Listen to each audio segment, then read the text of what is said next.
It's not clear to me that this country, frankly, has a sufficiently developed national security culture, if you will, that suggests it's ready for a full-blown foreign intelligence service. The reality of a foreign intelligence service is that inevitably somebody somewhere one day will get caught. My name is Ward Elcock. I'm former director of CSIS, former deputy minister of national defense, and a few other positions in the federal government. I was the director of CSIS from 1994 until 2004. Tell me how you first came to be appointed as the director of CSIS. Prior to that, I was what was then known as the coordinator for security and intelligence.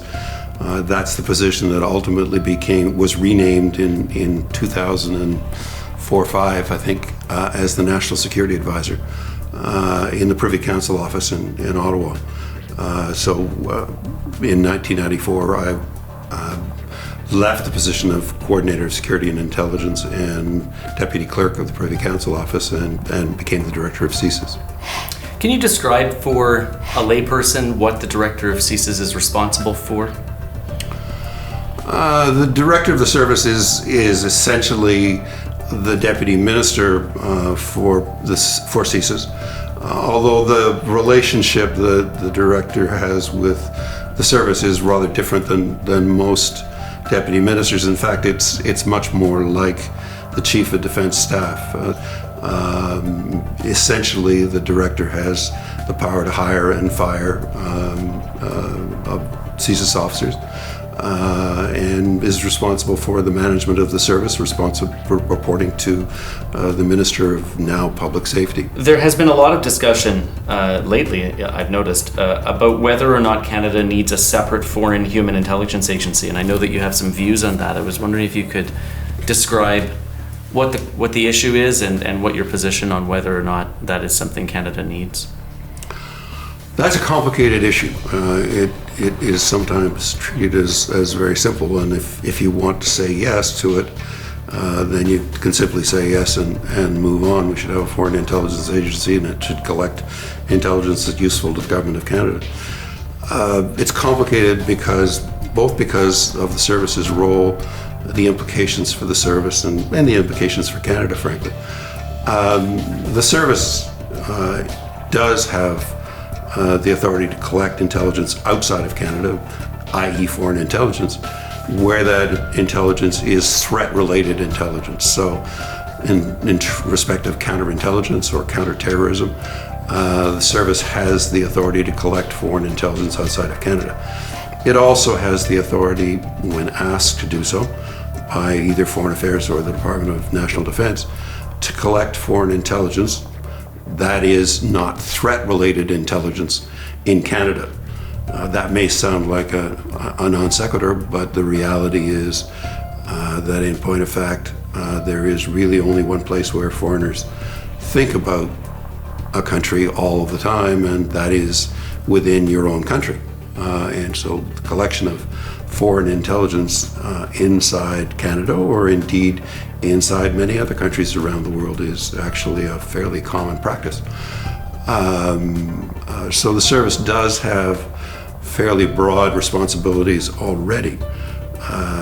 If the government wanted to establish a foreign intelligence service, I think the problem from my point of view, or in my view, would be that in the short term, it would likely have an impact on the service, because if a foreign intelligence service is to be useful, and it would probably take 10 to 15 years to be of any use whatsoever, but if one wanted to make it useful, one would really have to draw on the service for sufficiently capable and well-trained intelligence officers to build that capacity of foreign intelligence capacity. So it would mean an erosion of the service's capacity if one were to set up a foreign intelligence service. I think there's also a fundamental question whether we know what we want to do with a foreign intelligence service, and whether Canadians are actually ready for a foreign intelligence service. The reality of a foreign intelligence service is that inevitably somebody somewhere one day will get caught suborning a secretary or recruiting a source in another country or whatever. And that can be embarrassing. And sometimes the targets the foreign intelligence targets one may have may turn out to be friends, or may turn out to be relatively close allies, or may be embarrassing for any number of reasons. It's not clear to me that this country, frankly, has a sufficiently developed national security culture, if you will, that suggests it's ready for foreign intelligence, a full-blown foreign intelligence service. Might it ultimately be a good idea? Yes, but frankly, I think it would be a lot wiser to begin by properly funding the service's capacity to collect foreign intelligence and developing that capacity so that it could be either part of the responsibility of CSIS, or ultimately, if it became a sufficiently large focus of within the service, possibly an independent agency, but it would allow you to build the capacity that could then become that foreign intelligence agency, rather than, frankly, creating a foreign intelligence service tomorrow, which will take 10 to 15 years to deliver anything, and in the process create problems for the existing intelligence service. So you basically have two intelligence services that are frankly not up to par. So it's a much more complicated issue than many would make out.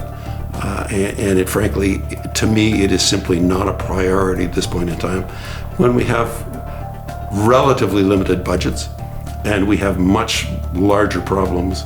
For example, proper funding of Department of National Defense, and the proper funding of CSIS itself, which I think, frankly, probably is underfunded and under-resourced at this point in time for its own responsibilities.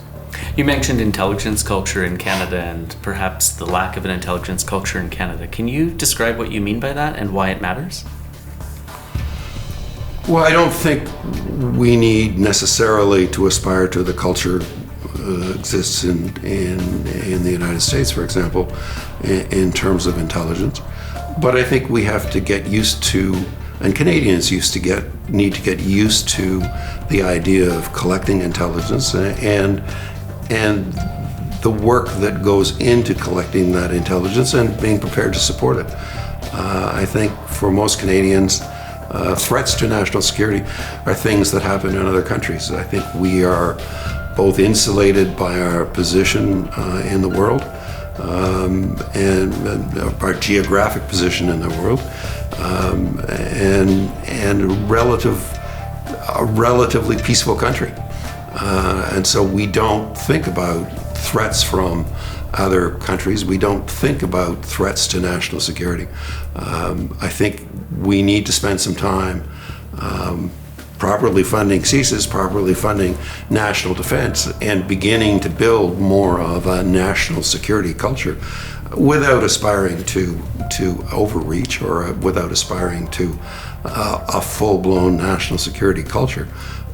We need to understand our place in the world more clearly, and we need to understand what we need to do given our place in the world to defend our place in the world. Do you find that the relative lack of an intelligence culture in Canada has an effect on policymakers or politicians and the extent to which they value intelligence work? I think the reality is that politicians are like other Canadians. They're focused on the issues that Canadians are focused on. Unless and until our politicians begin to understand, like other Canadians, that national security is an important discipline, that there are threats to our national security, and understand the things we need to do to deal with those threats to our national security, I think they, like other Canadians, will tend to underplay the demands of national security and national security issues. Is that something that you witnessed yourself when you were director? I think Canadians, as well as Canadian politicians, have tended to to assume that we are immune from national security threats and of the need to address those threats. I think we are now probably we seem to be in a period when politicians and Canadians are becoming a little more conscious of both the threats to national security and what we need to do about it. But there is a fairly big step between beginning to understand it and actually addressing it. And there are a number of things, not only the issue, for example, of a foreign intelligence agency, but the rebuilding of our Department of National Defense, of our military, the proper funding of CSIS that we need to do before we get to the point of things like a foreign intelligence service and some more esoteric pieces of national security structures.